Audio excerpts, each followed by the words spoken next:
Okay, let's unpack this.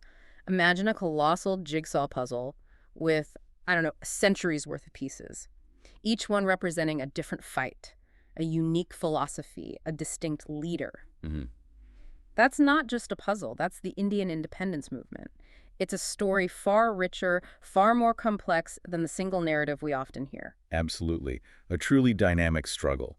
It didn't just shape a nation, it really shifted the course of global history. Today, we're taking a deep dive into that movement. And it wasn't a straight line, was it? Not point A to point B. Not at all. It was very much a multi-strain struggle. Think of a vibrant tapestry woven from diverse ideologies, different strategies, and deeply passionate individuals. Individuals who each truly believed their path was the one to freedom. Precisely. It's a remarkable story of an anti-colonial struggle stretching over, well, more than a century of tireless effort and determination. And the sources we're drawing on really paint that picture, don't they? Indeed, they do. We've got everything from historical accounts of those early rebellions, the initial sparks, right up to critical analyses of Gandhian nonviolence. And even contemporary political critiques, looking back at its effectiveness, especially in modern India. Exactly. So our mission here is to extract the most important nuggets of knowledge for you, the listener. To help understand not just what happened, but why it still shapes India and really the world today. We'll be looking at that multitude of forces that chipped away at an empire, hopefully giving you a shortcut to being well-informed about this pivotal moment. A shortcut through a century of complexity. We'll explore how the movement adapted. I mean, it faced everything from brutal economic exploitation. And that drain of wealth Yeah. idea, yeah. Systematically taking resources from India to Britain. To the huge global shocks of two world wars. These shifts tested every strategy, every belief, really pushed leaders and populations to innovate. And adapt constantly. The movement eventually culminated in independence, August 15th, 1947. A monumental victory, no doubt. But also accompanied by that immense tragedy of partition. We can't forget that. No, you can't. So get ready for some hopefully surprising facts and maybe some aha moments that deepen your understanding and show why some core ideas are still fiercely debated. What's really fascinating here, I think, is that the Indian independence movement, stretching over that whole century, was never just a single campaign. Right. Not monolithic. No, it was truly this multi-strain struggle, drawing on a whole array of ideologies, strategies, actors, you name it. So the real genius wasn't one single strategy. I'd argue his genius was almost this accidental meta-strategy. It was like a constantly shifting, unpredictable hydra. Colonial rule couldn't decisively cut off one head because another would just pop up. Adapting faster than the empire could react to any one form of resistance. Precisely. This pluralistic nature, the fact that so many different currents flowed towards the same goal, that's absolutely key to understanding its ultimate success against, let's face it, one of history's most formidable empires. It wasn't about one dominant approach, then. No, it was a complex interplay. Various forces, each contributing in its own way, sometimes clashing, sometimes cooperating, to dismantle colonial rule. So like you said, not one big wave, but a whole ocean of different currents pushing towards the same shore. A great analogy. Sometimes working together, sometimes maybe even bumping against each other, but all adding to that inevitable tide.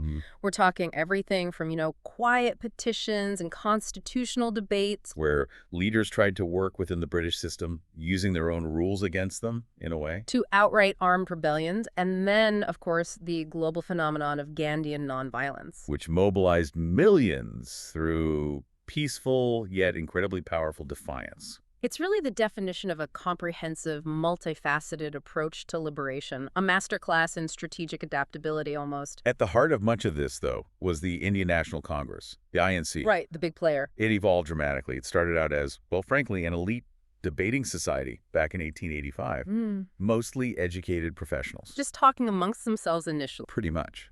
But over the decades, it transformed into this broad-based political platform. Eventually, it mobilized millions across the subcontinent, cutting across class, caste, regional divides. That's incredible growth. It really is. Its journey from that small intellectual gathering to a powerful national movement reflects the changing phases, the escalating demands of the struggle itself. It was constantly incorporating new ideas, new tactics. That kind of adaptation is key, isn't it? From a few pioneers discussing issues to a nationwide force rallying vast numbers from every walk of life. Absolutely. But the Congress might have been the main stage, as you say. What about other groups? Were there others making their mark, maybe with different Oh, approaches? definitely. It wasn't just the INC, not by a long shot. Alongside them, you had numerous regional groups, underground organizations, even separatist movements, each with its own agenda, its own methods. So adding more pressure points. Exactly. These groups contributed to this pluralistic pressure campaign.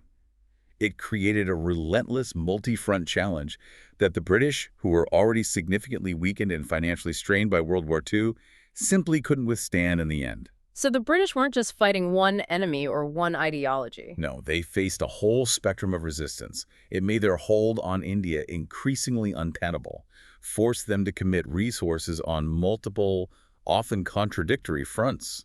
It stretched them thin. So like you said, not just the main stage act, important things happening in the wings, even off Broadway. Localized uprisings, clandestine revolutionary cells. All adding to the overall performance, if you will, that finally forced the British curtain down. This combined pressure, constitutional negotiation, mass protest, armed defiance, it just proved too much. It created a unique and powerful dynamic. And the culmination, of course, was independence, August 15, 1947. A date etched in history. But, and this huge but, this hard-won victory came with the immense tragedy of partition, one of the largest mass displacements, horrific violence. Estimates suggest over 1 million lives lost, millions more uprooted. Such a bittersweet ending. It truly is. A stark reminder that even the most profound triumphs can carry unimaginable human costs. That contrast is so powerful, a triumph of the human spirit, decades of relentless struggle, but also a stark reminder of the painful costs of those deep geopolitical shifts. The joy of freedom tied inextricably to the agony of division. And those scars, they continue to resonate in the region today, don't they? They absolutely do. #tag comparative table of key strains, deep dive into each phase. We've talked about this multi-strain idea that many forces were at play. Let's actually dive deep now into each of these key strains. Let's really map them out. Good idea. We should probably start right back at the beginning with what you might call the foundational resistance, Uh, before the Congress even existed. Right, the early phase. This covers the period before 1857 and culminates in that dramatic 1857 revolt, often called the Sepoy Mutiny or the First War of Independence. and the ideology then, it wasn't really about modern nationalism yet, was it? Not in the way we think of it now. It was much more focused on local sovereignty, restoring traditional rulers who'd been pushed aside. It was about rejecting British economic exploitation, the cultural impositions. So defending homes, livelihoods, heritage. Exactly, against this encroaching foreign power. It was a visceral, often spontaneous physical resistance, a defense of established ways of life. And the methods match that, right? Direct action. Primarily armed uprisings, mutinies, often involving alliances with local princes, traditional power structures, who also felt threatened. It was a battle for local control, cultural preservation, fought right there on the ground. What about organization? Was it coordinated? Not really on a large scale. It was highly localized, decentralized. You had a diverse mix involved. Sepoys, the Indian soldiers in the British Army, peasants whose lands were being squeezed, tribal groups fighting for their rights, regional rulers. A real mix. A real mix. And though these rebellions were swiftly and, frankly, brutally suppressed by the British, They had a lasting impact. immense symbolic significance. Think of Rani Lakshmibai of Jhansi. She became this powerful symbol of women's courage, defiance in battle, leading her forces. An incredible figure. The legend. Absolutely. Or Tantia Tope, a mastermind of guerrilla warfare, whose tactics frustrated the British for a long time. Their actions, though ultimately unsuccessful in the short term, resonated deeply. They planted crucial seeds for future resistance. It showed the British wouldn't go unchallenged. Precisely. Yeah. And inspired generations to come. Mangal Pandey, too, whose early defiance made him an enduring martyr. These figures became symbols. Okay, so the British crushed those early rebellions, but that wasn't the end, obviously. Some Indian intellectuals saw this and thought, change tactics. Exactly. That ushered in what we call the moderate phase, starting around 1885 with the founding of the Indian National Congress. How did these new leaders envision the path forward? A different approach entirely. A significant shift. These moderate leaders, they advocated for gradual self-rule, but within the British Empire initially. Their real insight, I think, was realizing the British understood legal precedent, economic data. So speak their language. In a way, yes. Use that language to build the intellectual scaffolding for future self-governance, even if their methods seemed slow to some later on. And they focused on that drain of wealth idea. Meticulously. They detailed how British rule was impoverishing India, siphoning off resources. They pushed for social reforms, more representative governance. The aim was to work within the existing system to gain concessions, and importantly, prepare Indians for self-rule down the line. So if they're working within the system, the methods were constitutional. Primarily constitutional, yes. Petitions, resolutions, holding debates, participating in the legislative councils the British set up. It was a battle of wits and words, not weapons. A very different feel from the armed rebellions. Completely different. And the organizational strength centered around the newly formed INC.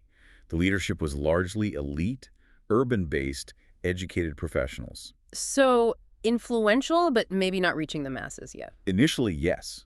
Influential among the educated classes. Think of pioneers like Dadabhai Naoroji. He was the one who famously exposed the drain of wealth theory with detailed statistics. He laid that intellectual foundation. And Gopal Krishna Gokhale. Gokhale, his protege, focused on moral persuasion, constitutional agitation. He famously mentored Mahatma Gandhi later on. They built this powerful, reasoned critique of colonial rule. But as you say, they initially lacked that mass mobilization at the grassroots. Their impact was mainly among the intelligentsia. Okay, a very different vibe. But then things started to, let's say, escalate.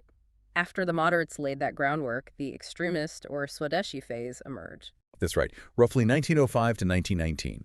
This marked another significant ideological shift. How so? More assertive. Definitely more assertive nationalism, coupled with a strong emphasis on cultural revival and an explicit demand now for full independent Swaraj. They emphasized Indian heritage, self-reliance, and a more direct confrontation. Moving away from the moderates' gradual approach. Yes, taking the message directly to the people, trying to involve them more directly. And their methods reflected that assertiveness, I imagine? Absolutely. They engaged in boycotts of British goods, a big one. Promoting Swadeshi, indigenous goods, to foster economic self-reliance. They organized mass protests, strikes. It was a definite step up in direct action. Bringing the struggle to the streets, the marketplaces, getting more people physically involved. Exactly. And organizationally, this phase saw strongholds emerge in places like Bengal, Punjab, Maharashtra. They successfully popularized the concept of Swaraj beyond just the elite circles. Made it a rallying cry. It became a rallying cry for ordinary people. Think of Bal Gangadhar Tilak, a towering figure. He declared that iconic phrase, "Swaraj is my birthright, and I shall have it." Powerful words. He rallied the masses through his influential newspapers, using traditional festivals for political mobilization. He became a symbol of militant nationalism. And Lala Lajpat Rai. Known as the Lion of Punjab. He became a martyr. His death after a brutal police lengthy charge during a protest, it just intensified anti-colonial anger, galvanized public opinion. So these figures brought a new energy, a new urgency. A popular energy, yes. Yeah. But this increased direct action also meant significant repression from the British. Arrests, bans on public gatherings, punitive measures. It highlighted the risks of such overt defiance. Okay, so we've tracked local uprisings, constitutional petitions, mass protests, but there was still another strain, even more radical, the revolutionary strain. Yes, this is the fight fire with fire approach, you could say. A direct challenge through armed means. It was. Spanning from the early 1900s into the 1940s, this strain was driven by leaders who believed firmly in the armed overthrow of British rule. What fueled that belief? Their ideologies were often influenced by socialist ideals, alongside strong nationalist sentiments. They saw violence as not just an option, but a necessary, legitimate means to achieve immediate freedom. The only way to break free. They were convinced that only by striking directly at the instruments of British power officials, institutions could India break free. Their actions were a constant reminder that colonial rule wasn't unchallenged. And their methods were just that direct, often violent. Assassinations of British officials, bombings of government buildings, operating through underground militancy.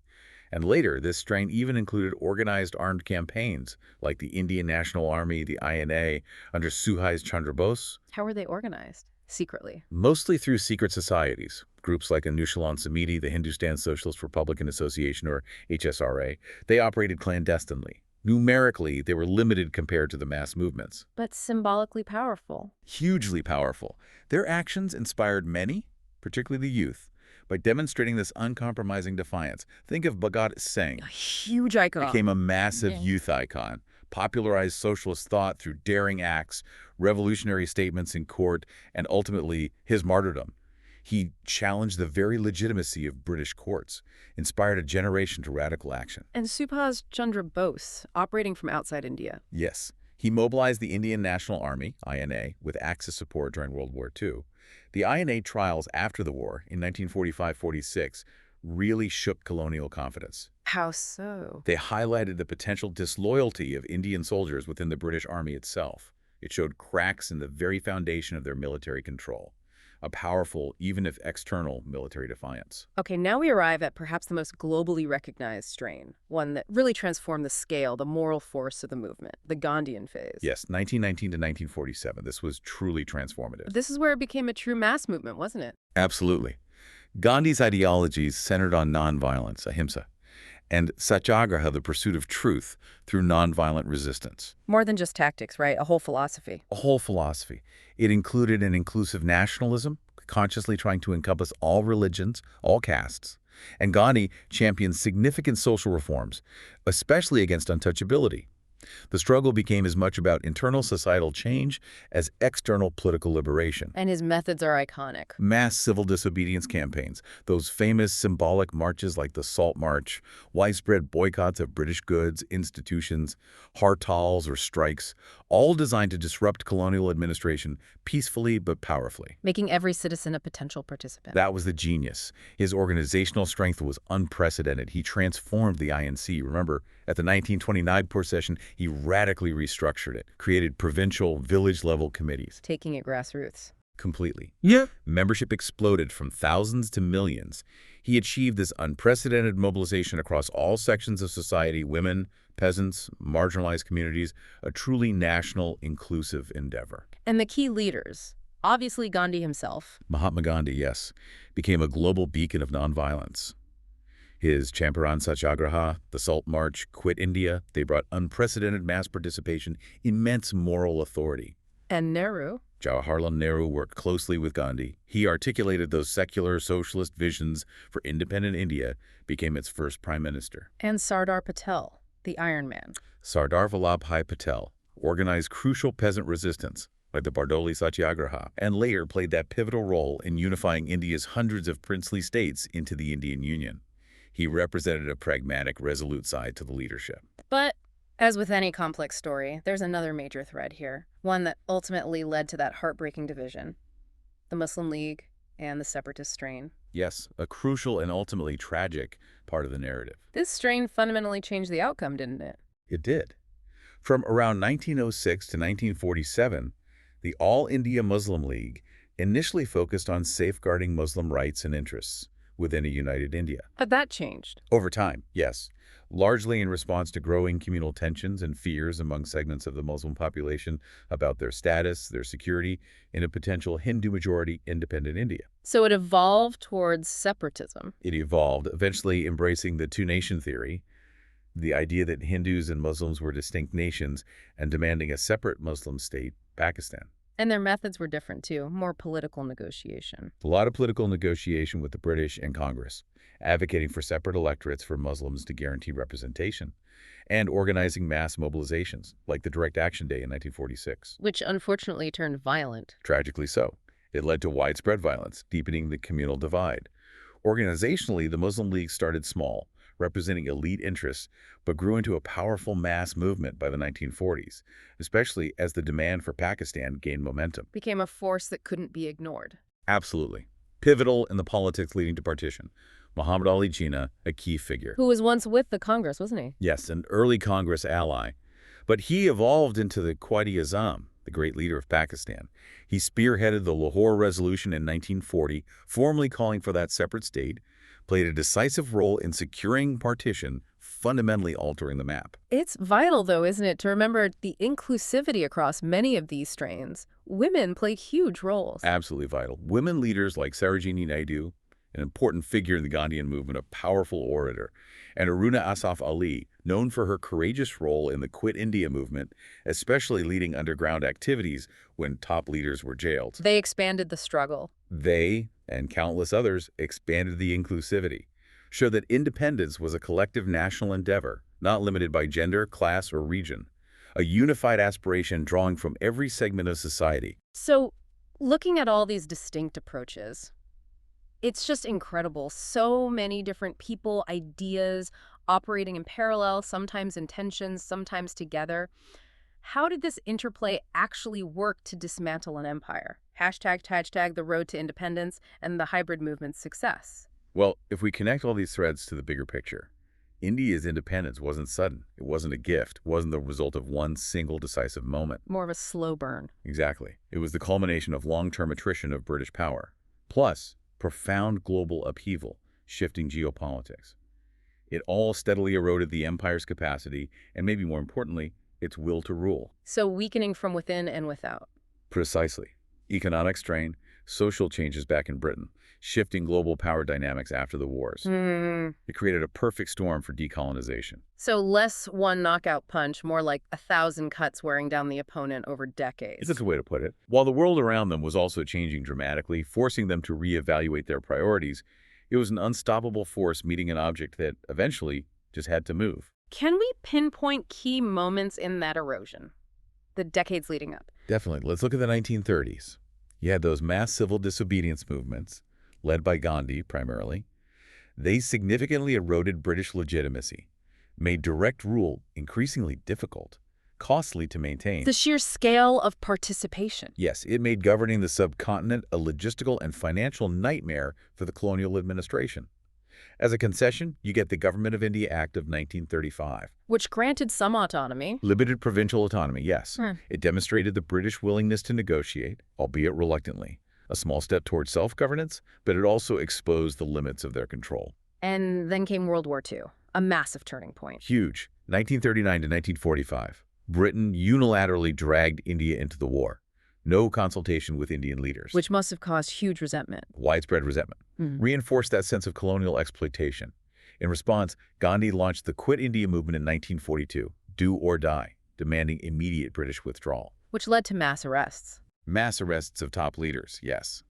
But it also sparked significant underground resistance, widespread public unrest across the country, a deep-seated rejection of British authority. And meanwhile, Bose's INA was active outside India. Yes, Subhas Chandra Bose's Indian National Army fighting alongside Axis powers, directly challenging British military authority, its formation, its activities, but not militarily successful in the end.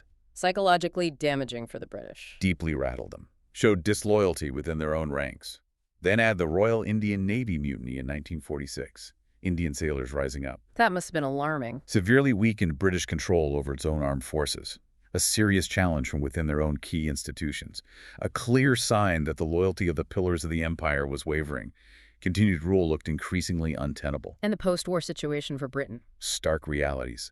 Britain emerged victorious, but with crippling war debt. Immense resources sacrificed, its global standing significantly diminished, maintaining a vast, expensive empire, economically, politically unsustainable. And a new government in Britain. The Labour government, elected in 1945, ideologically more inclined towards decolonization. They recognized the shifting global tides, the practical impossibility of holding on to India. The will to rule was basically gone. Which leads us to 1947. Culminating in partition and independence, Lord Mountbatten's June 3 plan accelerated the transfer of power, led to the hurried creation of India and Pakistan as two separate nations. Nehru's tryst with destiny speech. A moment of profound hope, profound joy, marked India's rebirth as an independent nation. But tragically overshadowed. Tragically overshadowed by the partition violence. Over 1 million dead, millions displaced. Brutal mass migrations. The celebrations of freedom were tied to the agony of division. So this raises the big question, why did this struggle succeed? Why was it effective in the end? The analysis really points to the fact that it wasn't monolithic, it was pluralistic. That's the key. Britain faced pressure on all fronts, simultaneously. A relentless barrage of different tactics. Exactly. Cumulatively chipping away at their power. No single strategy would have been enough to dismantle an empire that size, but their combined force was just devastating. So it wasn't just one instrument, but the full orchestra playing, sometimes different tunes, but all contributing to the noise. The perfect analogy. Let's look at that synergy. The moderates Their constitutional methods, petitions, intellectual arguments, they provided political legitimacy, established a framework for future self-governance, forced the British to engage in a language they understood. Laid the groundwork. Then the extremists, they galvanized urgency, fostered cultural revival, promoting Swadeshi, demanding Swaraj more assertively. They generated mass enthusiasm, moved the debate beyond the elites to the common person, made the cause popular. And the revolutionaries. Their daring acts, their sacrifices, they injected fear into the colonial system. A constant reminder that rule wasn't unchallenged, wasn't peaceful, kept the administration on edge, forced a military response. And then Gandhi's role in this synergy. Pivotal. Mass nonviolence. It united diverse classes, castes, regions under a common ethical banner, created that unprecedented scale of mobilization. Importantly, it garnered immense global sympathy, moral authority, made it hard for Britain to use extreme violence without international condemnation. And finally, the Muslim League. How did they fit the synergy, even if leading to partition? By harnessing those communal fears and aspirations, they eventually shaped the politics of partition. This ensured Britain had to contend not just with a united Indian nationalist front, but with multiple, powerful, distinct political demands. It complicated their management of the transition, maybe even accelerated their departure because the situation became so complex. So pressure from every direction. Every direction. Reasoned petitions in Parliament from moderates, mass satyagrahas in villages by Gandhians, bombs in government offices from revolutionaries, even mutinies within their own military. It made the colonial enterprise unsustainable militarily, economically, morally. And the global impact. Beyond India. Huge. India's freedom became a catalyst for decolonization across Asia and Africa. It offered inspiration, a concrete template, showed that a determined, multifaceted struggle could dismantle entrenched imperial powers. But the partition. Left deep scars, the violence, the displacement. It continues to shape South Asia's geopolitics. Ongoing tensions, conflicts, a direct legacy of that division to this very day. Okay, so we've painted that big picture, the multi-strain struggle. Now let's zoom right in on a really central and often debated question. Was Mahatma Gandhi's non-violent path, Satyagraha, mass civil disobedience, was it truly the most effective strategy in India's struggle? Ah, the big question. It gets to the heart of how India won freedom, and the answer fair here? Well, it might be more complex than we think. It definitely is. One strong argument in its favor, though, points directly to those electoral victories we touched on. The Indian National Congress's impressive wins in the 1937 and 1946 provincial elections. Under British rule, even. Exactly. These weren't just symbolic. They were concrete evidence that Gandhi's approach was incredibly effective at mobilizing the masses, converting that nationalist fervor into tangible political capital.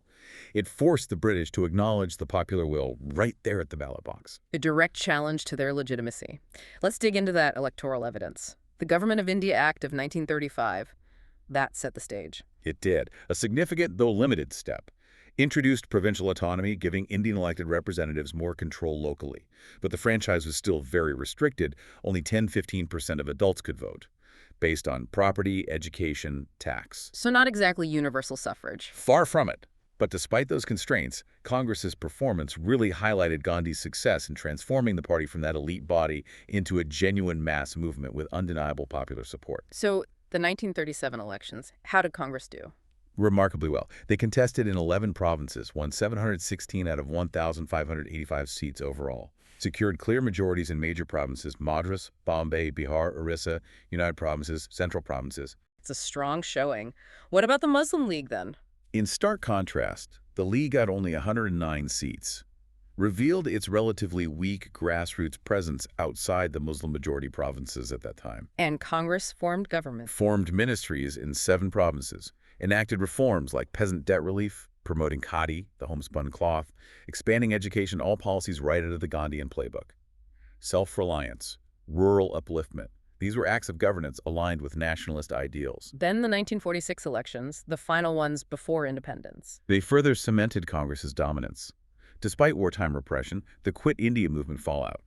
Congress won an even more impressive 923 out of 1,585 seats, reaffirmed its majority in 8 provinces. But the League also surged. Critically, yes.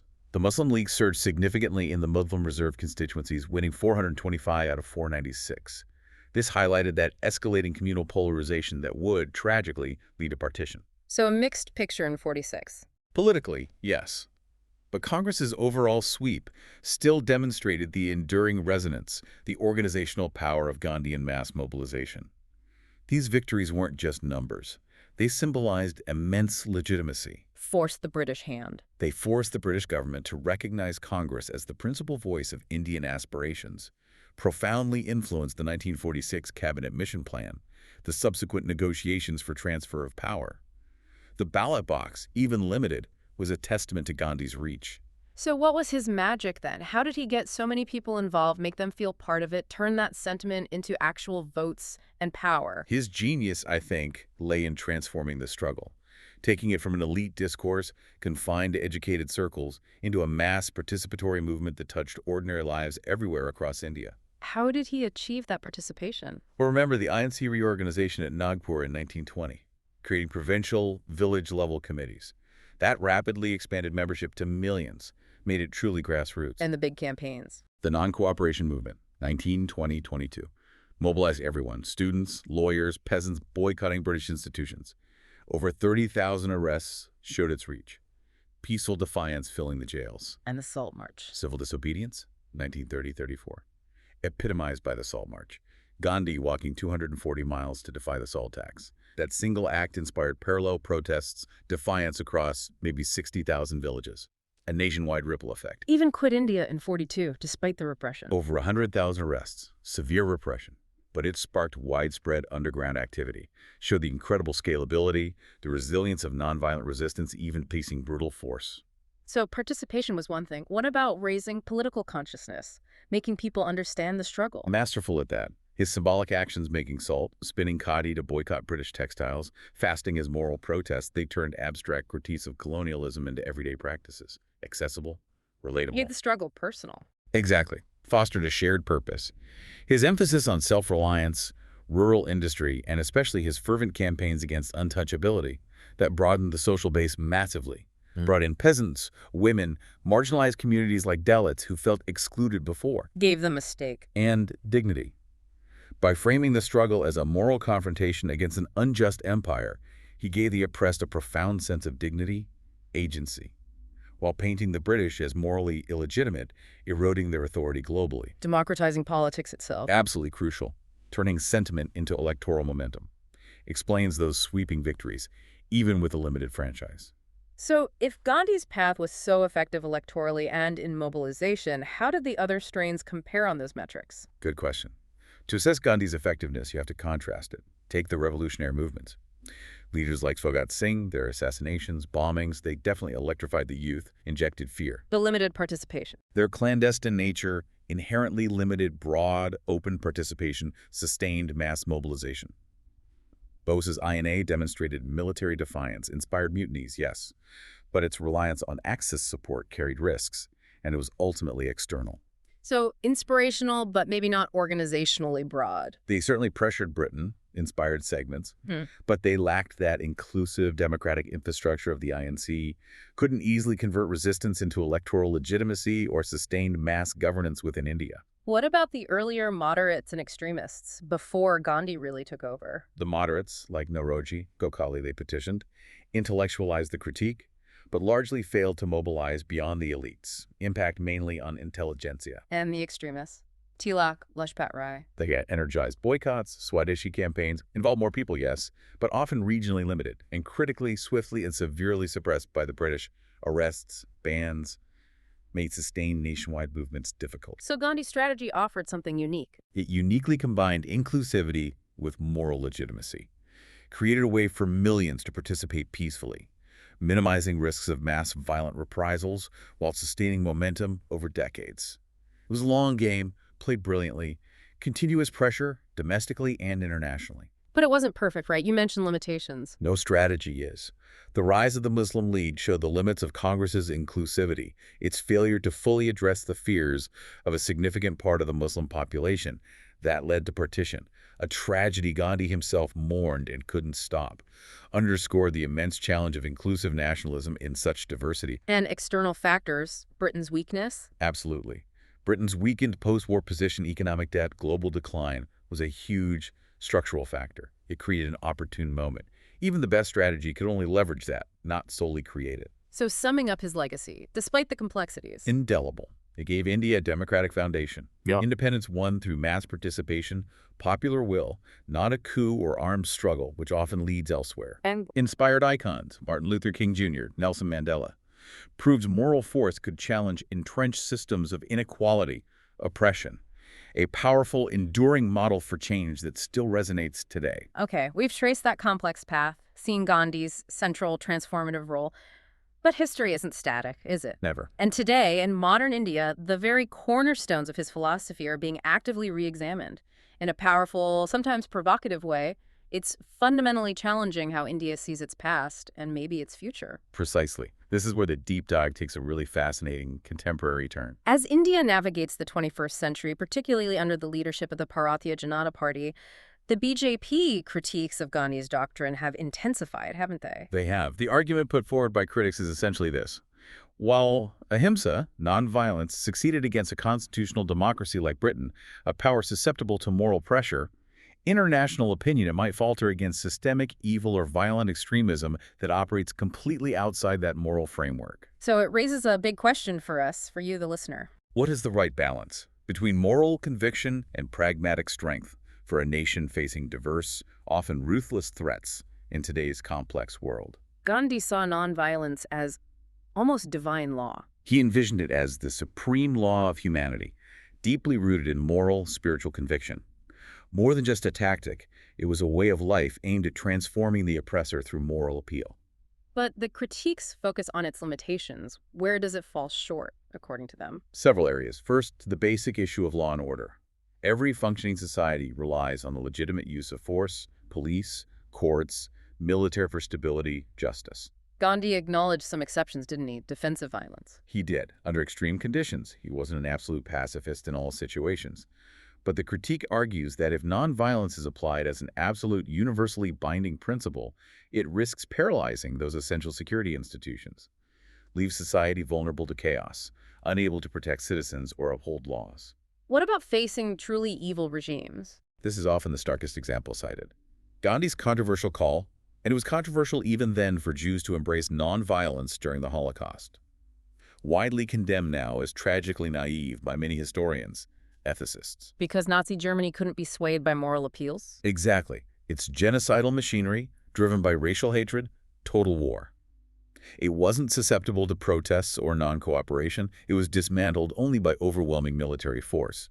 This critique highlights how Ahimsa, in this view, assumes the oppressor shares a basic moral universal, a capacity for empathy. Which clearly wasn't the case there. Demonstrably not the case with totalitarian ideologies driven by hatred and conquest, making Ahimsa an ineffective tool against such absolute evil, the argument goes. And in today's world, terrorism. Another key area for critics, contemporary India faces serious challenges from jihadist terrorism, the 2008 Mumbai attacks, cross-border strikes in Kashmir, encounters with groups like ISIS, Jaish-e-Mohammed. They highlight the perceived inadequacy of dialogue or passive resistance. What do counterterrorism analyses suggest? Often, that such adversaries interpret nonviolence as weakness, escalating violence when unopposed. This demands proactive, often kinetic measures, rather than just appeals to conscience. It's a pragmatic national security argument against an absolutist view of Ahimsa. There's a philosophical critique, too, about moral clarity. Yes, some critics warn that Gandhi's relativism, his insistence that truth is many-sided risks, blurring moral clarity, potentially equating oppressors and victims, making it hard to define objective good and evil when facing clear aggression.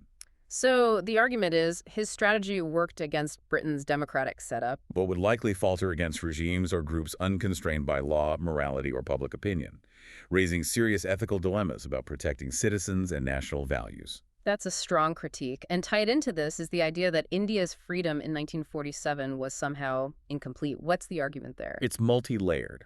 First, the transfer of power created a dominion under the British Crown. Full sovereignty, becoming a republic, only came in 1950 with India's own constitution, so not an immediate clean break. And partition's shadow. Critically, yes. The bloody legacy of partition, over 1 million deaths, immense suffering tainted independence, made it a bittersweet, deeply traumatizing event for millions. Liberation alongside immense loss. And economically. From this critical viewpoint, even the Nehruvian socialism adopted in the early decades is seen as having constrained economic growth for decades, hindering India's true potential, keeping it from becoming the global power its size and history suggested it could be. So the BJP perspective sees true liberation differently. Significantly differently. The 1991 economic reforms, liberalizing the economy, opening it up, often framed as the real moment India's true potential was unleashed, a new, more complete phase of freedom. And the post-2014 Modi era. Explicitly framed as reclaiming cultural confidence, undoing centuries of colonization, not just British but also earlier Islamic empires, and even what they term internal colonization by westernized elites within India itself. Internal colonization. The idea that foreign ideas and elites suppressed a distinctly Indian identity and spirit, which needs to be liberated. So, BJP leaders argue Gandhi's conciliatory approach, while morally noble, left India vulnerable. Culminated in partition, decades of perceived economic stagnation. This points to a different, more assertive definition of true liberation, emphasizing strength, self-reliance, cultural pride. So if nonviolence isn't the whole answer, and 1947 wasn't true independence in this view, what's the alternative vision? Where does the BJP draw its inspiration? The BJP grounds its ideology in Hindutva. It's a concept of cultural nationalism, asserting a unified Hindu identity for the Indian nation, defined largely by shared culture, history, geography, rather than strictly religious adherence, but distinct from purely secular nationalism. And it looks to ancient heritage differently than Gandhi did. Yes. Unlike Gandhi's often pacifist or selective reading of scriptures, the BJP emphasizes the martial, the assertive strands within India's ancient heritage, drawing from epics, philosophical texts to advocate for a more robust, self-reliant nation. How does that translate from epics to policy? Well, take the Ramayana. The hero Rama wages war against the demon king Ravana, but it's framed as violence for dharma, righteous duty, moral law, cosmic order, not just conquest. And the Mahabharata. Lord Krishna counsels Arjuna that war is justified when righteousness is gravely threatened, when all peaceful options are exhausted. The Bhagavad Gita, a central text, is interpreted similarly. Violence becomes morally sanctioned to protect dharma, emphasizing duty over outcome. So the BJP argument is Gandhi downplayed this. Yeah, they argue he diluted these texts into mere pacifist allegories, ignoring their assertive call to protect dharma, defend civilization. Sending copies of the Gita to rivals, it's symbolic of this reinterpretation. India must embrace strength, protect its values, not retreat into moral absolutism or perceived timidity. And how does this relate to modern threats, like radical Islamism? The BJP positions itself as uncompromising against such violence, viewing it as an existential threat. While the party claims to distinguish extremists from ordinary Muslims, critics argue its policies and rhetoric sometimes inflamed communal tensions. But supporters see it differently. Supporters counter that only assertive nationalism, unlike what they view as Congress-era appeasement or a softer approach, can genuinely safeguard India's sovereignty and security against internal and external threats, promoting a more robust, secure nation. So it's a narrative of resurgence. Actively reframing India, not as a victim of colonization, but as a civilizational state rising again.